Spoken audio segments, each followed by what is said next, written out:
তানভিজ ভাই তনি ওরফে তনি তনি আপু একটা মিথ্যুক, এতদিনে আমরা সবাই প্রমাণ পেয়ে গিয়েছি। এবং সে এই মিথ্যা অপবাদটি তার প্রথম স্বামী, তার প্রাক্তন স্বামীর গায়ে ছুড়ে দিয়েছিল। এবং সেই মিথ্যা কথার অপবাদের দাবিতেই তিনি আজকে মানববন্ধন করছে। তিনি আজকে মানববন্ধন করছে কিশোরগঞ্জের ডিসি অফিসের সামনে গিয়ে। সবাই বলছে তনিকে বয়কট করা হোক। তনিকে বয়কট করার দাবিতে তিনি আজকে ডিসি অফিসের সামনে গিয়ে সবাই মিলে তনিকে গ্রেফতারের দাবি জানিয়েছে। কারণ তনি নিজে বলেছে যে তার প্রাক্তন, তার প্রথম স্বামী, তার মেয়ে, তাদের দুইজনের ঘরে যে প্রথম সন্তান সানভিকে তার বাবা নাকি হ্যারাস করেছে, তার বাবা নাকি ধর্ষণের চেষ্টা বা ব্যাট টাচ করেছে এবং উল্টাপাল্টা ইঙ্গিত দিয়েছে, যেটার কারণে সানভির মনের অবস্থা এবং শারীরিক অবস্থা খুব খারাপ হয়ে গিয়েছে। এত বড় একটা মিথ্যাচার সে ছড়িয়েছে। কেন মিথ্যাচার বলছি, কোন ভিত্তিতে মিথ্যাচার বলছি? কারণ সে আজ পর্যন্ত যতগুলো কথা লাইভে এসে বলেছে তার প্রত্যেকটা কথাই মিথ্যা ছিল। সে যতগুলো কথা বলেছে সবগুলো কথাই ভিত্তিহীন ছিল। সে বলেছিল বিয়ে করবে না, সে 4 মাসের মাথায় বিয়ে করে ফেলেছে। সে বলেছিল সাদাত রহমানকে সে সারা জীবন মনে বসিয়ে রাখবে, সে ঠিক 4-5 মাস পরে তাকে মন থেকে উঠিয়ে অন্য একটা ছেলের হাত ধরে চলে গিয়েছে। বিয়ে করা কিন্তু কোনো খারাপ কিছু না, অবশ্যই সে বিয়ে করতে পারে, আমি সেটাকে অ্যাপ্রিসিয়েটও করি যে এরকম একটা মেয়ে কিভাবে একা থাকবে। কিন্তু ব্যাপারটা কি হলো জানেন?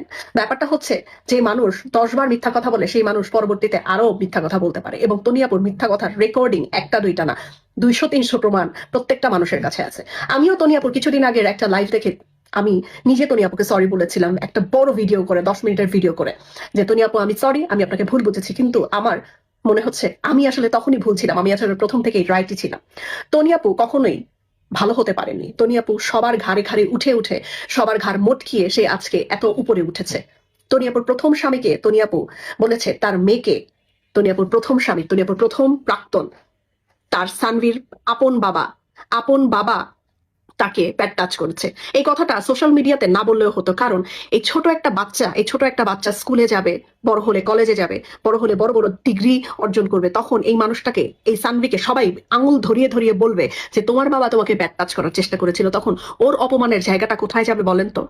তনিয়াপু এইটা পর্যন্ত চিন্তা করে নাই যে আমার ছোট বাচ্চার একটা সম্মান আছে, ও তো বড় হচ্ছে, ও তো একটা মেয়ে বাচ্চা। নিজের সন্তানের সম্মানের কথাও চিন্তা করে নাই, চিন্তা করছে শুধু নিজের দাম্ভিকতার কথা, কিভাবে জিততে পারবে সেই কথা।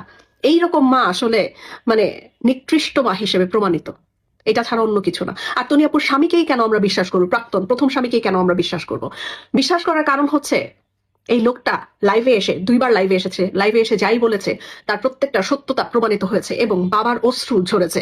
এবং তাতেই প্রমাণিত হয়েছে তনিয়াপুর প্রথম স্বামী মিথ্যাবাদী না। যদি মিথ্যাবাদী হতো তাহলে তনিয়াপুর প্রথম স্বামী, প্রাক্তন স্বামী সানভির বাবা মনে রাখবেন, সানভির বাবা আজকে মানববন্ধন করতে পারতো না। এবং